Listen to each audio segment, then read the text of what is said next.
Hey everyone, how are you? I'm Jen Gleason Blue of The Resilient Body. We're going to be talking today about the 3 reasons exercise isn't getting you better.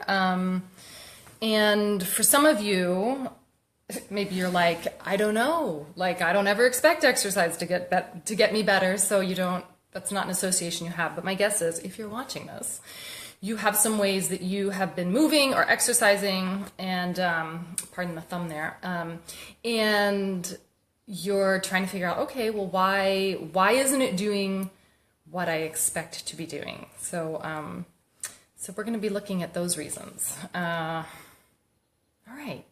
So I don't know what you need to know about me. I know a whole bunch of you know me. Who are likely to pop on, know me already. I run The Resilient Body. I have a handful of online courses. I teach exercise. And I sort of look at the interplay of natural movement and alignment and the heart and the mind, and kind of how all of that is playing out in the way we use our bodies, and how that is or isn't creating dis-ease and dysfunction and all of those things. So for those of you who know my work, then you've kind of experienced how those things intersect. And those elements will come up today as well. So I'm so glad you're here. Thanks for taking the time. I just got back from acupuncture, had a light lunch, and we have some sun here in Oregon, which I'm still, is like the most thrilling thing since I've just moved here, to find sun every once in a while. All right. So maybe the first thing to think about is why you exercise. And those of you who are here live, first of all, hi, I'm glad you're here. Why do you exercise? What is it that gets you to do the stuff you do with your body? If you want to type in, feel free. I will certainly rattle off some of the things that I know to be true for people. Perhaps for some of you, you exercise because you feel alive, like it feels good. When you use your body in a variety of ways, it's like, oh my gosh, like this is amazing.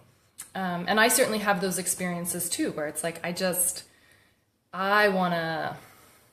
like, I keep finding myself like here. It's like to kind of do some of these movements with the shoulder is a really like, there's an intellectual, this is good for me. But in a lot of ways, it's about how I feel. I just know it's going to feel really good in my body. And so maybe you exercise because like you should. It's the right thing. Maybe you exercise because you feel really alive. And I should pause here and say that exercise is this huge, huge category. So that's something that we'll talk a little bit about, but it's important to note that what is exercise for one person isn't necessarily considered exercise by another person. And so there will be ways in which we'll use the term exercise, and yet it might not mean what it would mean to somebody else. So I just want to make a note about the language. But for a lot of us, exercise, and maybe this is true for you, is about pain. You don't feel good. And you know that moving your bodies in particular ways will help you stop feeling pain.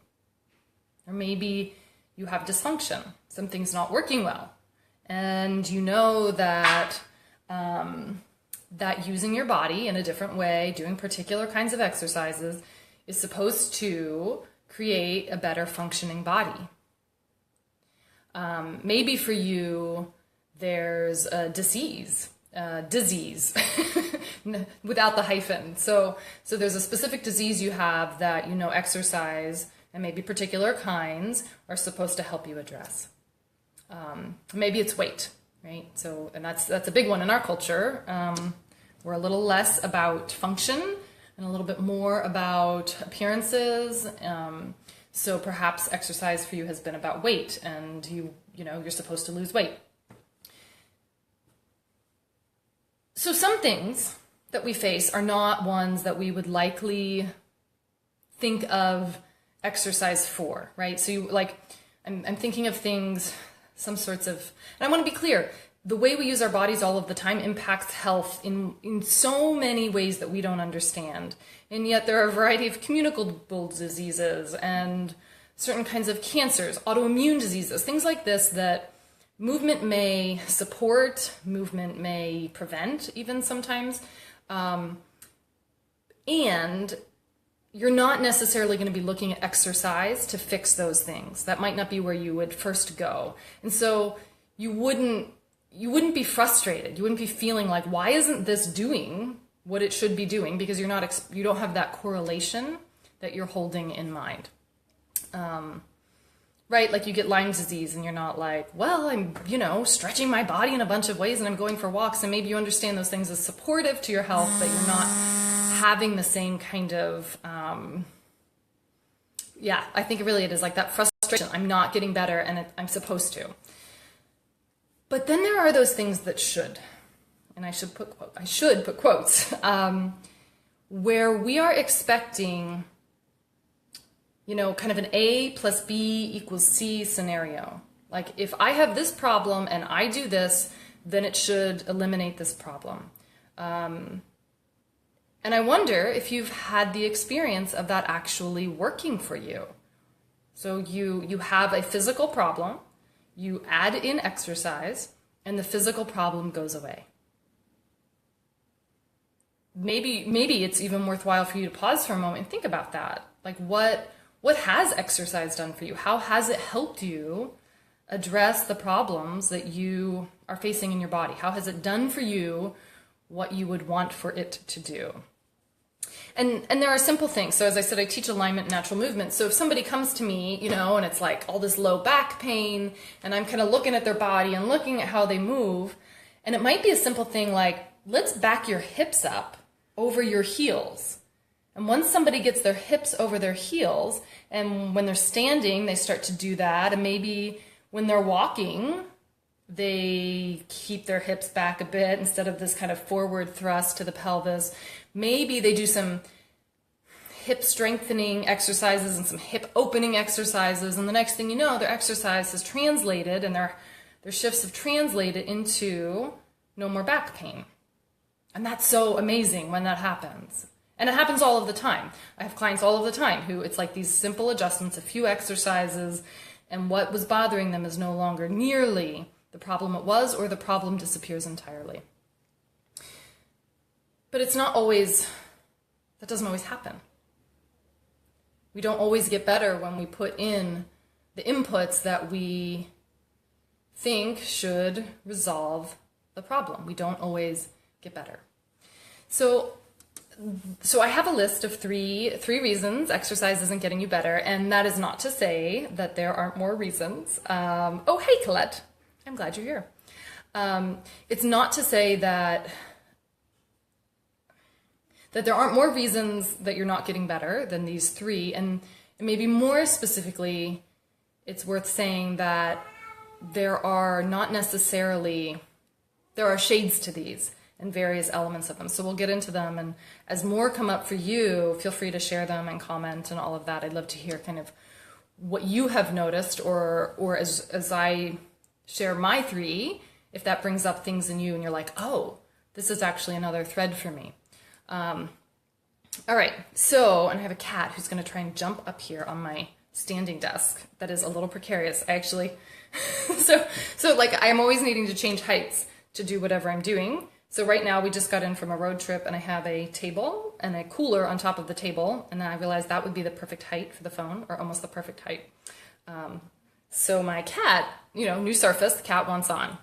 All right, buddy, stay down. Okay, so these are our three reasons exercise isn't getting you better. I'm going to say them all up front so that you hear them, and then we'll go through them. So the first is you're not doing what you think you're doing. The second is something else needs to be addressed first or concurrently. And the third is that your habits are interfering. There's my cat. So I could finish like this, right? All right, buddy, let's see what we can do. Cats always want to be exactly where you don't want them to be. It's amazing. Amazing, amazing. Okay. All right, so the first one is this idea of not doing what you think you're doing. And before I even go there, it's probably, I meant to mention this in the beginning. I have a guide called the Getting Better Guide, and the link is in the bio, or not in the bio, sorry, Instagram speak. The link is in the description, but if you go to launchyourresilientlife.com/getbetter, you'll find some ways to, some kind of deeper ways to address what we're talking about and how you can gain some clarity. All right, so not doing what you think you're doing. I have a handful of examples of this. So often, and I see this all of the time, I see it in my own body, I see it in my clients' bodies and my students, I see it just in the world, just the exercise world in general. And you'll start to notice this too. We make a plan or we do specific things in order to achieve a particular outcome in our bodies. So we put in input A, right? These kinds of exercises to achieve output B, and it doesn't happen. And sometimes it's just because what we're doing doesn't actually address what needs to be addressed. That exercise would fix the problem, or it might fix the problem, or it might help you get better. And yet because we don't really understand what we're doing, it doesn't happen. So an example of this, my dad he had some shoulder issue, and I don't remember what it was, but he was going to physical therapy. And so there was some mobility thing. We'll do it with the other arm so you can see. So there was some sort of like, the light's a little bright. I don't know if that's kind of blinding you out the other way. So it was like lifting the shoulder up. And so he was showing me this, and this was right as I had gotten into this movement, this alignment work. And I said, okay, as I'm seeing you do that, like your arm gets to a certain height, and then the rest of that movement is happening at the spine. So the shoulder isn't getting any more mobile. The arm isn't moving any further up. The movement is completed by shearing the ribs. So by shearing the spine, and we're lifting the whole rib cage, the movement is happening at the spine instead of at the shoulder joint. So instead of actually getting more mobility in the shoulder, he was really exercising the spine. So that would be an example of how we don't do what we think we're doing. And for the love of God, I have no idea why a PT, like they have advanced degrees, and I'm not entirely sure why there wasn't attention to that. Like I don't know. I don't know that world. I know some amazing PTs, so clearly lots of them know about physical boundaries in that way, but sometimes they don't. But you'll find that just in exercise in general. Another example that I think it's sort of is how we will trade kind of one thing for another. So let's say you're a runner and your knees bother you, and you know that exercise can help with that, but you don't want to like create the same load, the same force, the same pounding over and over again. And so you're like, all right, well, I'll give up running. And instead of that exercise, just realized my family's about to walk in. They never, I was expecting them gone for a while. So instead of running, they will, you see my kiddo? Hang on, I'm gonna have to come back with, hi babe. Are you done? No, I'm not done. I will head outside. Everybody, there are my people. Sending love to the peeps. Awesome. Oh, Can I say hi? when your pants are up, man. Hang on. All right, here's my son. Do you want to say hi? Hi. All right. Hang on, everyone. You can watch my chin. Alrighty. Life's always kind of exciting when you have children and everybody works from home. Okay. So, let's see. Where was I? We were talking about not doing what you think you're doing. Okay, so we were talking about how, like, maybe you're a runner and you want to trade out that exercise for a lower impact thing. And so you decide that what you're going to do instead is to bike, and because it'll be low impact. But maybe what you're not realizing is that that position right? Like that you're still in the same exact position, so that just taking the load, that particular load and that particular force off the body and transitioning it into a different kind isn't actually going to change much about the way that you're using your body. So that's where we need to think about what exactly is happening when we are doing whatever particular kind of exercise. And really thinking about the forces in that regard can be incredibly useful. Where is the movement happening? How is the body being loaded? And that's going to help you begin to understand what you're doing and apply it to what you want to be happening and what you want to be doing.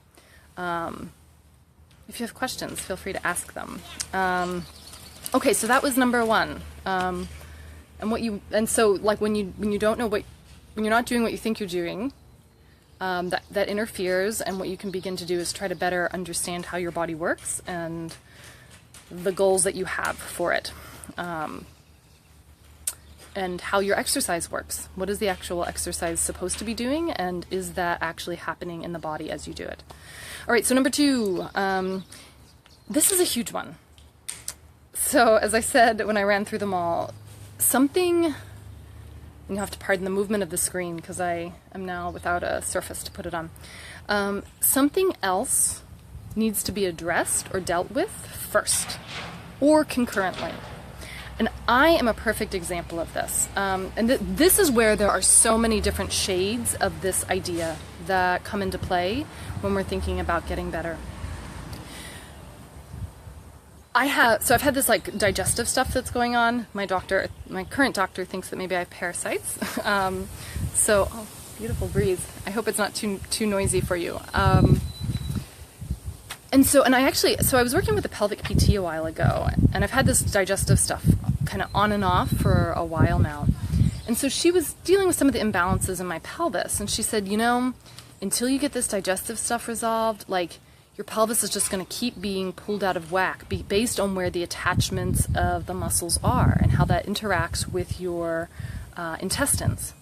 And my current doc said the exact same thing. So I had a PT, and then this is an integrative doctor, and she was like, well, until the digestive stuff, like there's some amount of like imbalance that is going to be experienced in the pelvis. It's so tempting, especially those of you who are coming at this work who are really into movement, to feel like movement can be this panacea, like I'll just exercise more or I'll exercise differently and suddenly like I'll be all better. But that's not always the case. So sometimes it's like there's this thing that's happening internally that needs to be addressed in order for the musculoskeletal thing to have the space that it needs in order to heal and in order to create a different experience in the body. And I've had this happen too with clients who have like pelvic floor stuff, be that like prolapse, or that's probably the biggest one. Movement and exercise goes a long, long way and is an essential component to that, but I am so quick to refer out to a good pelvic PT, to Mayan abdominal massage, to visceral manipulation, that there are so many sorts of ways of relating with the body that sometimes need to happen before movement and exercise can really do their thing, or it needs to happen at the same time. Because and it could just be sometimes like, you can exercise that, but it might take forever.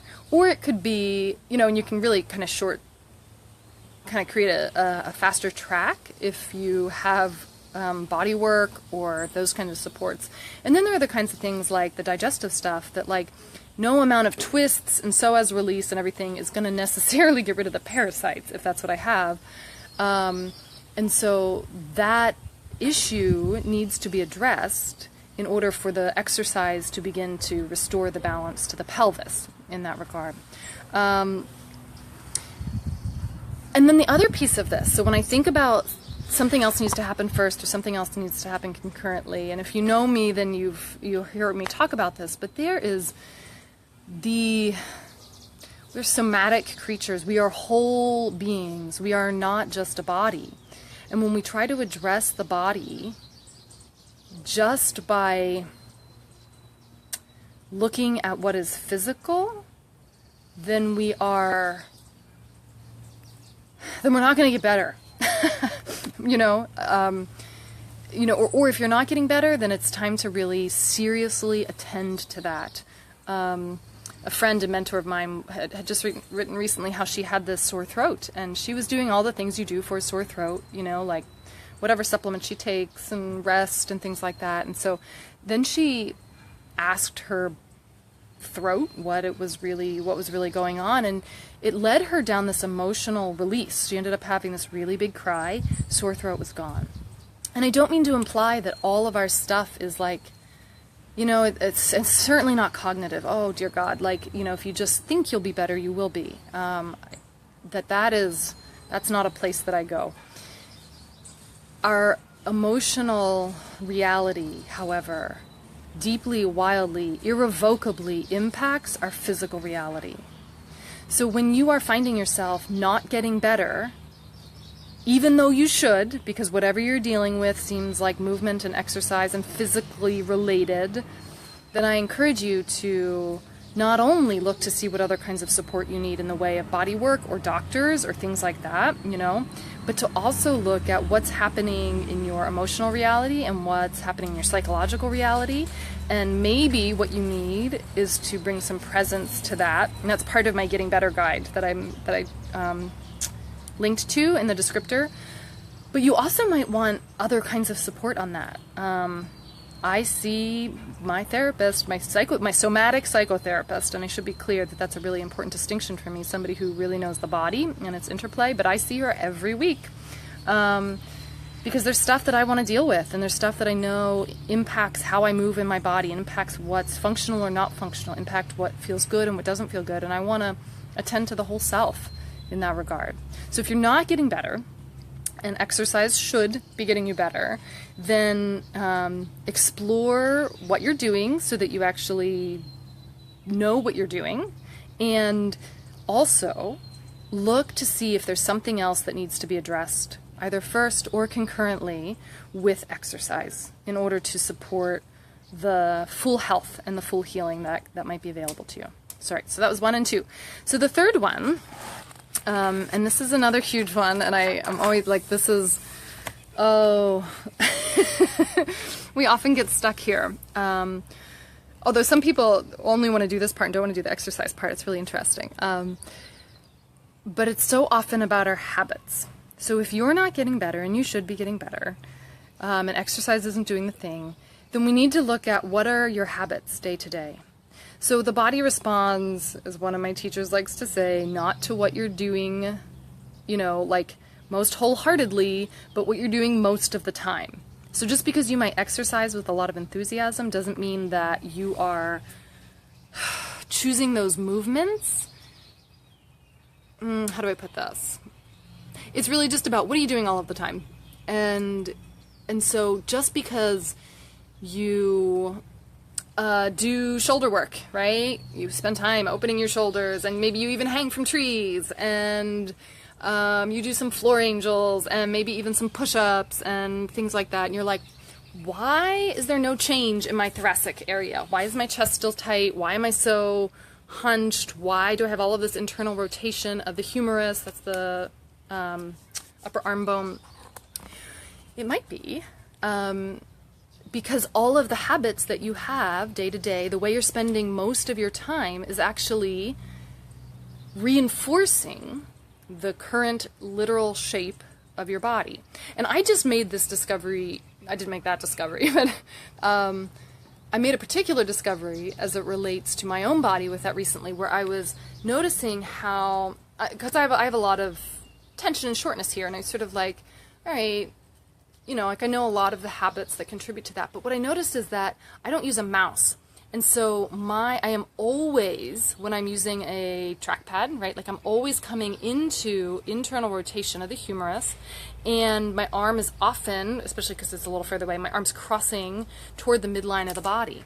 So I'm not it was sort of like an extreme thing. Not only am I on my phone and I'm already on a computer, and then I cook and I hold my kid and I do a lot of things that are in front of the body, but I was noticing how sort of what in a more extreme version of those movements using the mouse trackpad was.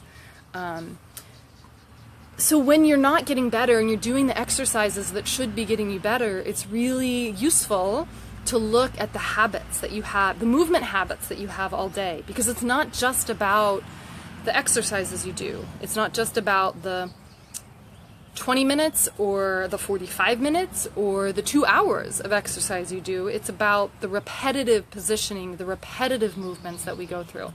And nobody, not me, not my teachers, not you, like nobody is going to be moving in alignment or loading the body the way you would in exercise throughout your day-to-day. Like that's why we exercise, is not only to eke out the change that we want to see, but to kind of create a different experience for the nervous system. Oh, we can do it this way. And so that we can, do some of that undoing of our daily life until the body really begins to make some bigger shifts. But we have to support that throughout the day. It's not just for our exercise. And I'm even saying, like, if you exercise 20 minutes a day, and maybe you're exercising 20 minutes a week, So you can see how if you open up your hip flexors 20 minutes a week or 20 minutes a day, but then you spend 10 hours a day in hip flexion, right, with a crease here, that effort to open up the hip isn't... It does not match what's happening there. Like it can't undo. It is such a small percentage of the time that it's going to be a lot harder for you to get better. A lot harder, and it might make it impossible because the habits don't support the exercises that you're doing. All right, so those were the three things. When exercise isn't getting you better, it might be because you're not doing what you think you're doing. It might be because something else needs to happen first or concurrently. And it might be that your day-to-day habits are interfering with the changes that you're trying to create through exercise. So I hope that gives you some good fuel, some good stuff to think about as you explore what's happening in your own body. Absolutely, if other stuff comes up, share that with me, comment below, ask questions, whatever. Because I would love to sort of see how this is resonating within your own body, how this resonates with your own exercise experience. And do absolutely, especially if you're not feeling well and things are just not, man, there's just something about that. Like when you put in the right inputs and it doesn't translate into what you expect, then you need to dig a little bit deeper. And that's what my Getting Better guide is about. And so you can head to the link in the description above or below, or head to launchyourresilientlife.com/getbetter. And on that front, I do live rounds of my courses, periodically, and I'm still in my own transition. I'm here in my temporary rental, which is beautiful, isn't it? The space behind me. I just moved from Philadelphia, and so I'm in my temporary rental for a couple more months, but we haven't quite settled where we're going to settle. So especially since I'm in transition, I have some new projects that I'm developing, including a membership site. So for those of you who've been waiting for that, and a website overhaul and things like that. I will not be doing another live round of any of my courses in the immediate future, but I will be offering a sale on Launch Your Resilient Life. So for those of you who, and I think that's just going to go out to this group, my private Facebook group. So you can search for the Resilient Body Community, and you'll find the group for that in Facebook, and I'll post a link below. Or if you sign up for my mailing list, and once you sign up for the Getting Better guide, that'll put you on the mailing list as well. But I'll announce the sale in those two places, and I think I'm going to do it around Mother's Day. So I haven't figured that out. There's just such a sense of mothering of ourselves, right, when we tend to our bodies, and of kind of honoring the I don't know. I'm looking at all this green. It's like honoring the mothering of the earth and all that gives to us. And Launch a Resilient Life is an amazing starting place for all of that. So it's a short 4-week course. You can do it anytime. So anyway, I will not go on about that except to say, stay connected either in the Facebook group or on my mailing list, and I'll announce that sale as we get into May. Okay. Well, I think that's it. Again, if you have questions, I mean, I'm happy to hang out for another couple minutes, but it doesn't seem like there are questions. And thank you so much for joining me. I'm always just so happy to be able to connect in a variety of ways, and this is a great way to do it. But certainly for those of you who are watching this as a recording, please feel free to comment and ask questions and all of that. All right, friends, I hope that you are... I'm wishing you lots of getting better. I guess that's kind of what I want to say, that you begin to feel really good in your body, and that you can take some of these things and apply them so that you feel even better in your body. Lots of love. Bye.